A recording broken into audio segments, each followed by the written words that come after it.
Here's Washington, D.C. in its plan in the mid-19th century, in the 1850s. This is an interesting time for Black Washington. Washington, D.C. is a southern city in many respects, and it certainly was a southern city in the 19th century. But it was home to a large abolitionist movement in the 1830s that pushed the city towards a compromise in 1850 that outlawed the selling and purchasing of slaves in the city, but allowed slavery itself to remain until, as it turns out, 1862. This was in part a recognition of the fact that Washington, D.C. had been a mecca for freed Black people. Indeed, the freed Black population of Washington, D.C. by 1850 far exceeded the enslaved population of Washington, D.C. This made it a very unique city in the South, and a unique city really in the region.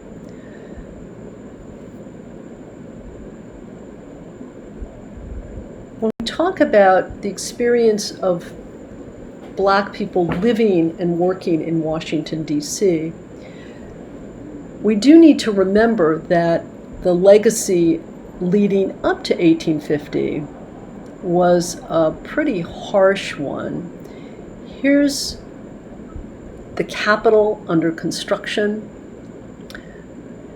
You see the city partly settled. But again, up until 1850, within sight of our democratic institution, the U.S. Capitol, were the slave pens and the slave markets. Here's an abolitionist broadsheet from that time, which illustrates this paradox, juxtaposition, whatever you choose to call it, the land of the free and the home of the oppressed. So the slave pens dotted the mall on the south and on the north sides, and slave auctions took place there. With the forbidding of slave selling in the 1850s, that allowed Washington, D.C. to really come into its own increasingly through the 19th century as a city for freed Black people. So what neighborhoods were the province of African Americans in Washington, D.C.? Here are a few that I've circled. We have Georgetown, we have Adams Morgan, Shaw, Noma, Sursum Corda, Capitol Hill, Navy Yard, Anacostia, and Deanwood. I'll talk a little bit about each of these with images.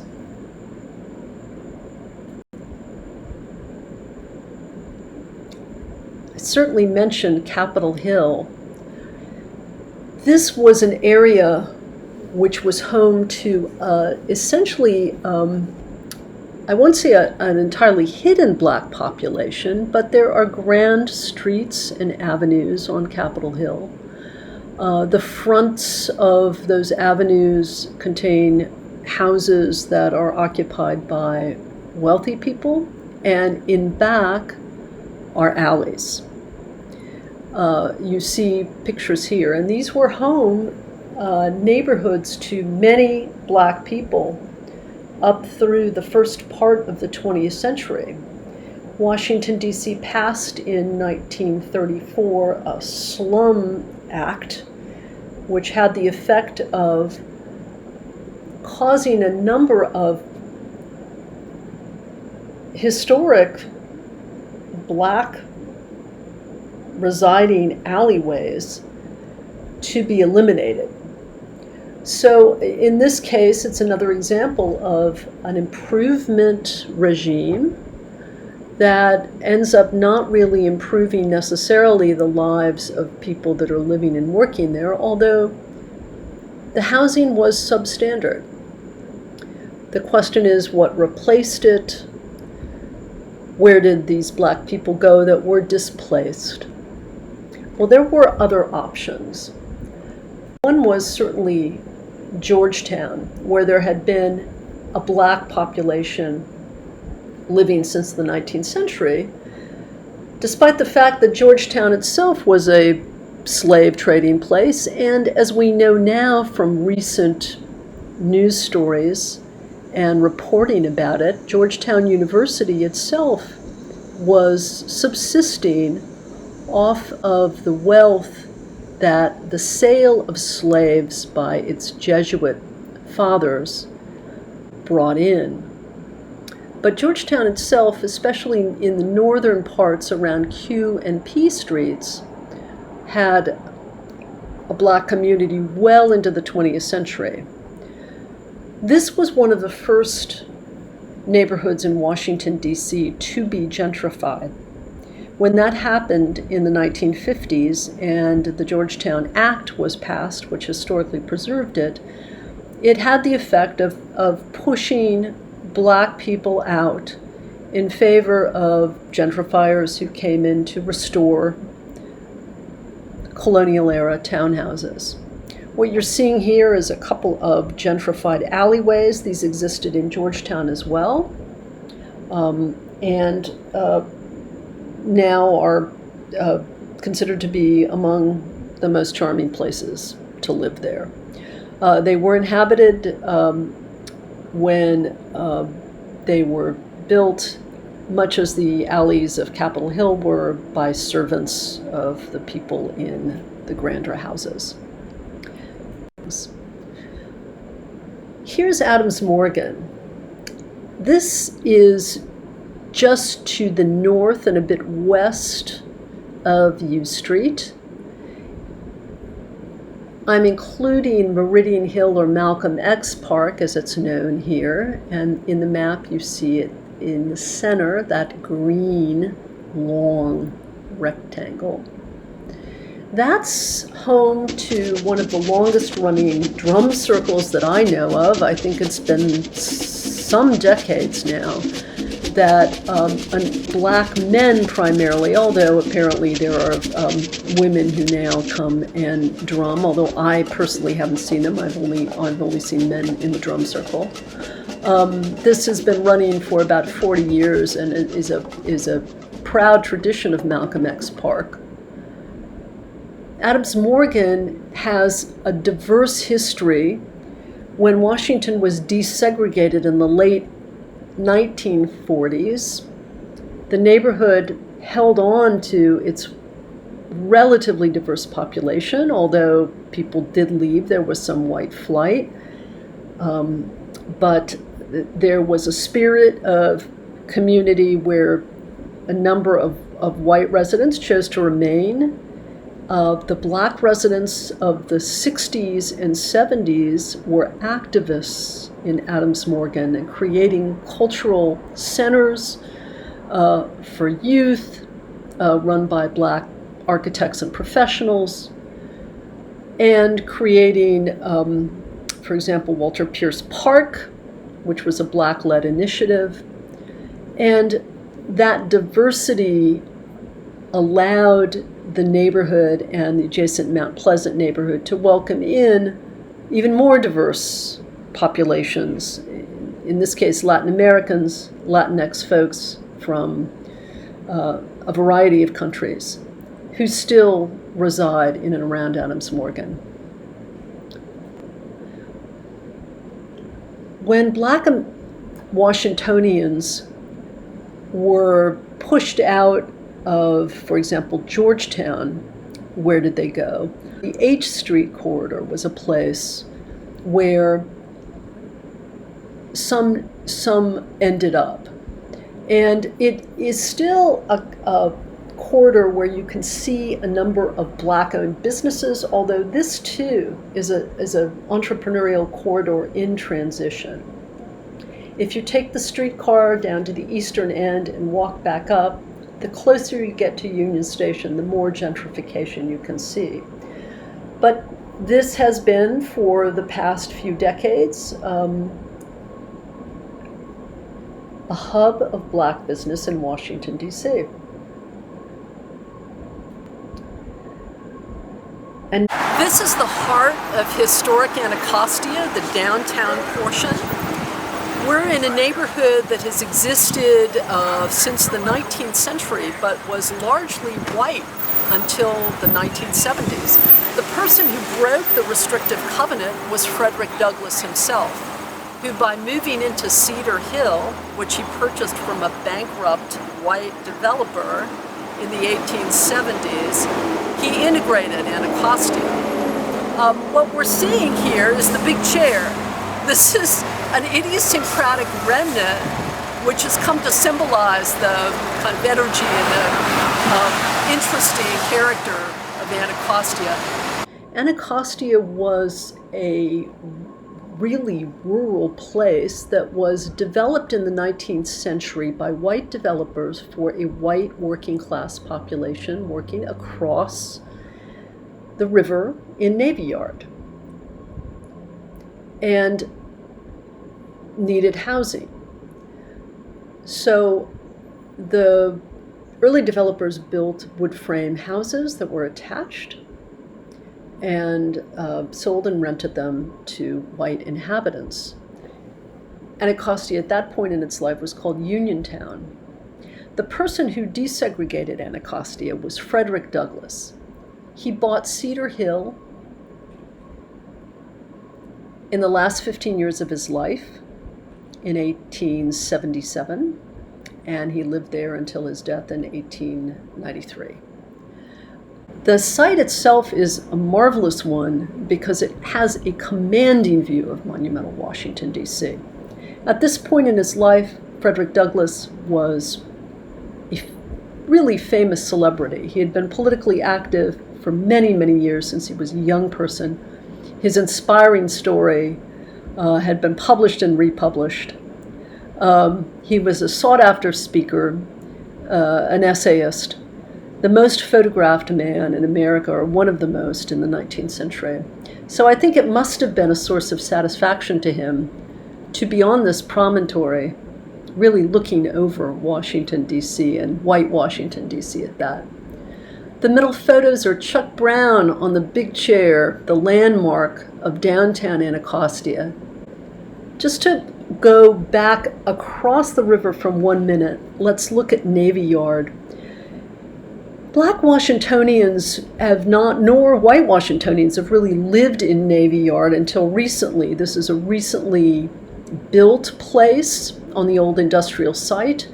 But the reason it's worth a mention in light of Black Washington is that around it are black neighborhoods, and traditionally in the 20th century there have been pockets of poverty here.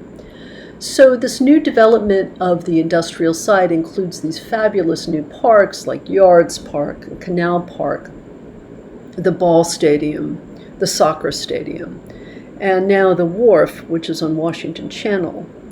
But there are still wastelands that are not well developed, of sites that are environmentally compromised. The land that leaches to the Anacostia River. Until very recently, there was still a concrete plant on the edge of Navy Yard, and its particulate matter that it would put into the air was a problem for asthmatics who lived in the Buzzard Point neighborhood, and these are largely low-income black folk. So Navy Yard has a really luxury status now as a very young, hip, hot neighborhood. But it shouldn't blind us to the fact that it is an area where environmental justice concerns really raise their head for adjacent neighborhoods. We're at 12th and U Street, Northwest, Washington, D.C. This is the best known African American cultural hub in all of Washington, D.C., probably. early 20th century through until now, U Street was the hub not only of black businesses, black-owned businesses, but also cultural activities. We're also seeing, if you look down the street, Ben's Chili Bowl, Virginia and Ben Ali, two very well-known black entrepreneurs who have actually franchised their chili dog business beyond U Street. It exists at Nationals Ballpark now and in other locations in the city. They're considered to be the sort of vanguard of black business. And this is also a great street in connection with Ben's Chili Bowl, but otherwise for murals depicting black history here, depicting people that are worthy of black history in Washington, D.C. Over here, the Lincoln Theater, the Howard Theater is not far away. These were in a time when most of Washington, D.C. was quite segregated. These were places where black people could go to experience and consume, if you want to call it consumption, culture. Bohemian Cavern is just down the street a block or two. That too, until quite recently, was a well-known jazz hub. Duke Ellington, a native Washingtonian, was born in Washington, but also spent part of his performing life, although he didn't live back in Washington, D.C., performing along 14th Avenue. This has also become a site for a more recent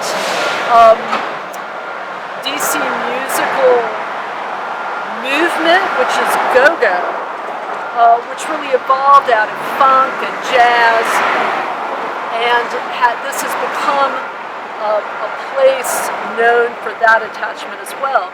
Until about 10 years ago, there was actually a go-go club in a municipal building down the street, the Reeves Center. Club U was here. And there was quite recently, in the last couple of years, a controversy about the public playing of go-go music at a Metro PCS store on U Street that evolved a local movement called Don't Mute DC, referring to go-go music. We're also very near Howard University, the gem, I think, apologies Spelman and Morehouse, but I think Howard is the gem of the historically black colleges and universities, and that's very nearby here too. So this has a lot of prominence in black cultural history in Washington, D.C. It remains so, even through various waves of gentrification and new development, which is clearly it's experiencing now. And hopefully it will retain its character as an historic part of black Washington, D.C. I want to look in closing at a neighborhood which is in northeast Washington, D.C., right up by the Maryland line, Deanwood. Deanwood is a very intriguing African-American neighborhood for many reasons. When the Jim Crow laws and segregation were really holding sway, and when we had lots of restrictive covenants in this town, there weren't any in Deanwood. It was a place where the black middle class could buy land and build. What you're seeing here is houses, these modest-looking houses built largely by African-American craftsmen in the 19th century. But Deanwood was more than that. It became really a neighborhood of black entrepreneurship. The main road, Sheriff Road, had black-owned and run businesses. It was home to H.D. Woodson, who was, I think, the first African-American professional engineer of Washington, D.C. It was home to Louis Giles, who was a black architect early on with his son in practice there in Deanwood and living there. Sheriff Road, the main street, is still home to some black-owned businesses, although there are fewer there. than there used to be. And Deanwood was home to Suburban Gardens, which was an amusement park, really one of the only amusement parks in the region where Black people could go and ride the rides and have a good time. Amusement parks were segregated until the 1960s locally here. So Deanwood persists as an African American neighborhood, and one of the best kept secrets of Washington, D.C.